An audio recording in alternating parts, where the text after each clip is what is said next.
حضرت انس بن مالک رضی اللہ تعالی عنہ سے مروی روایت ہے، جو حضور کے خادم خاص تھے، اور یہ متفق علیہ بھی ہے، یعنی بخاری میں بھی ہے، مسلم میں بھی ہے، لیکن تھوڑا سا فرق ہے الفاظ کا۔ تو جو مسلم شریف کی روایت ہے اس کے الفاظ کیا ہے؟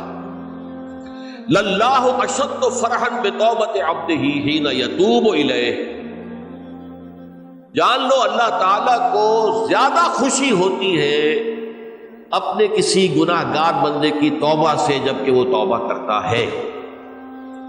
کس سے زیادہ ہوتی ہے؟ اب اس کی ایک تفصیل کی، من احدکم، ایک ایسے شخص سے بھی زیادہ بڑھ کر خوشی ہوتی ہے، کان علی راحلتہ، بأرض الفلات، کہ جو بہت ہی دور دراز کے سنسان علاقے میں سفر کر رہا تھا، فانتحرفت منہ، اس کی سواری جو ہے گم ہو گئی، وعلیہا طعامہ وشرابہ، اسی پر اس کا کھانا بھی تھا اور پانی بھی تھا۔ اونٹنی پر سفر کر رہا تھا، اسی پر ہوتا ہے راحلہ جو ہے راستے کا سامان، اچانک کہیں بیٹھا ہے تھوڑی دیر کے لیے سستانے کے لیے، کہیں اونگ آ گئی اور اونٹنی صاحبہ غائب ہو گئی۔ اب آنکھ کھلی اور اس نے دیکھا، فَأَيَّسَ مِنْهَا، تلاش کر کر کے مایوس ہو گیا، کہیں اونٹنی کا سراغ۔ اب ظاہر بات ہے کسی صحرا میں یہ کیفیت، اس کا مطلب کیا ہے؟ یقینی موت۔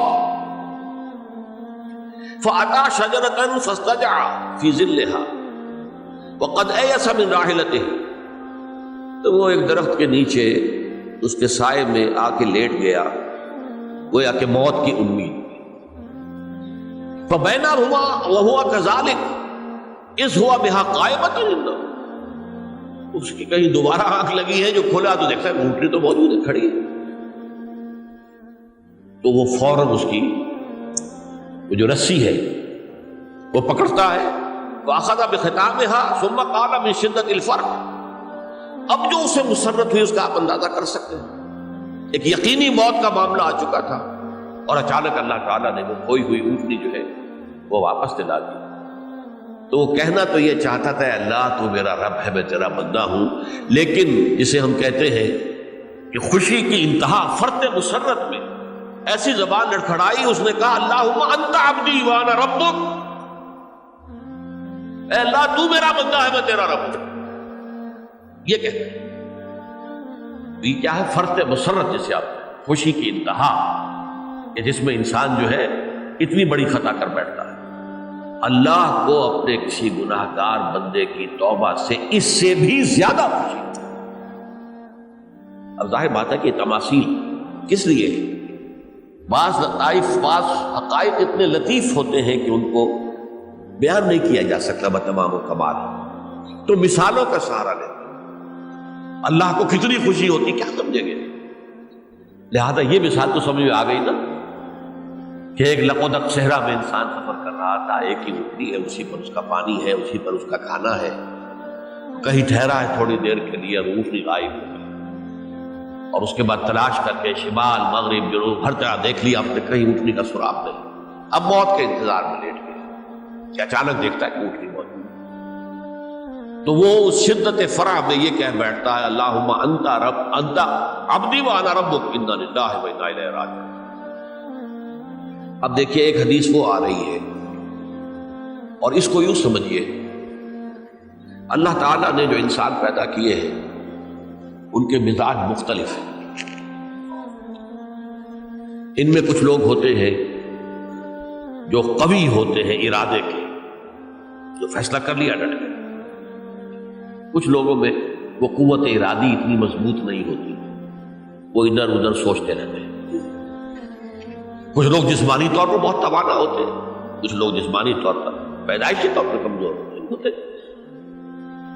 تو اگر کوئی قوت ارادی کمزور رکھنے والا شخص ہے، وہ بھی تو اللہ کی تخلیق ہے، اللہ کا بندہ ہے، خطاؤں کا ظہور ہو جاتا ہے،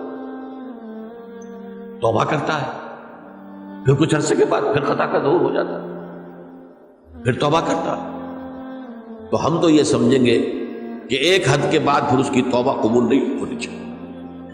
لیکن حدیث سنیے، وعن ابی ہریرہ رضی اللہ تعالی عنہ قال قال رسول اللہ صلی اللہ علیہ وسلم ان عبدا اذنب ذنبا، یقیناً ایک بندہ جو ہے وہ ایک گناہ کرتا ہے، فقال، پھر وہ کہتا ہے رب، اے میرے پروردگار، اذنبت فاغفر، مجھ سے گناہ ہو گیا ہے، مجھے معاف فرما۔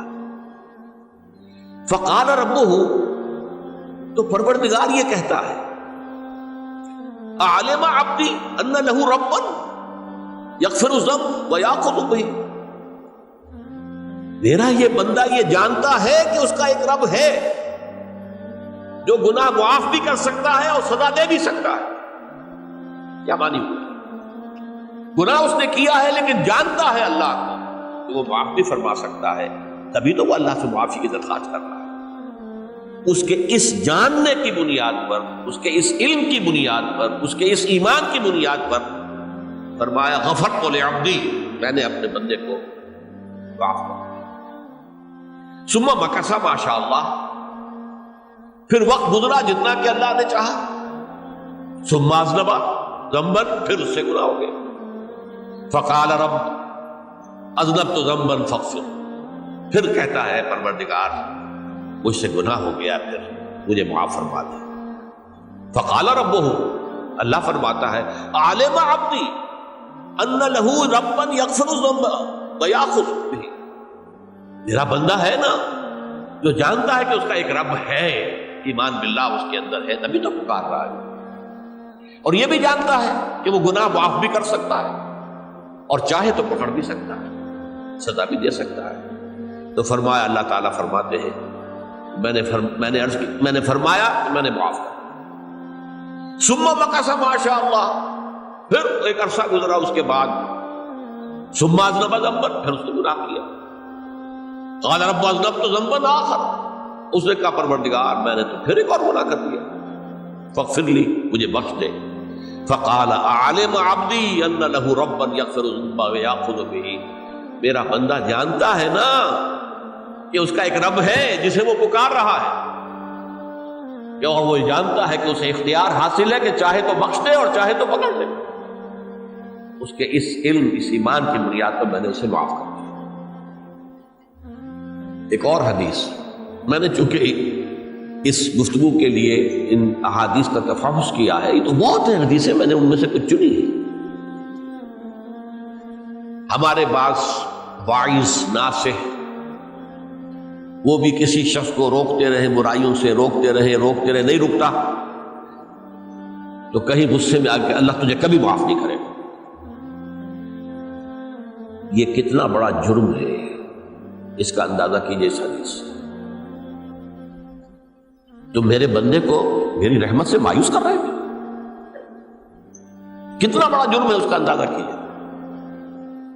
یہ مسلم شریف کی روایت ہے، عن جندب، حضرت جندب رضی اللہ تعالی عنہ سے، ان رسول اللہ صلی اللہ علیہ وسلم حدث، کہ اللہ کے رسول صلی اللہ علیہ وسلم نے ایک واقعہ بیان کیا، ان رجلا قال، کہ ایک شخص نے یہ کہا، واللہ لا یغفر اللہ لفلان، کہ خدا کی قسم اللہ تعالیٰ فلاں شخص کو کبھی معاف نہیں کرے گا۔ وَأَنَّ اللَّهَ تَعَالَى قَالَ، اس پر اللہ تعالیٰ نے یہ فرمایا، مَنْ ذَا الَّذِي يَتَعَالَّىٰ عَلَيَّ، یہ کون ہے جو میرے اوپر حکومت کرنے والا آ گیا، جو میری طرف سے حکم لگا رہا کہ میں کبھی معاف نہیں کروں گا۔ مَنْ ذَا الَّذِي، کون ہے وہ شخص، الَّذِي يَتَعَالَّىٰ عَلَيَّ اَنِّي لَا أَغْفِرُ لِفُلَانٍ، کہ میں فلاں شخص کو کبھی معاف نہیں کروں گا، قد غفرت لفلان، اس کو تو میں نے معاف کر دیا، وَأَحْبَطْتُ عَمَلَهُ، اس شخص کے تمام اعمال میں نے ضائع کر دیے کہ تم نے میرے بندے کو مایوس کیا۔ یہ ہے جرم کی انکار۔ تو توبہ کی دعوت دیتے رہو، توبہ کے لیے لوگوں کو آمادہ کرتے رہو، توبہ جو ہے اس کے لیے ترغیب دیتے رہو۔ اللہ تعالیٰ معاف فرمانے والا۔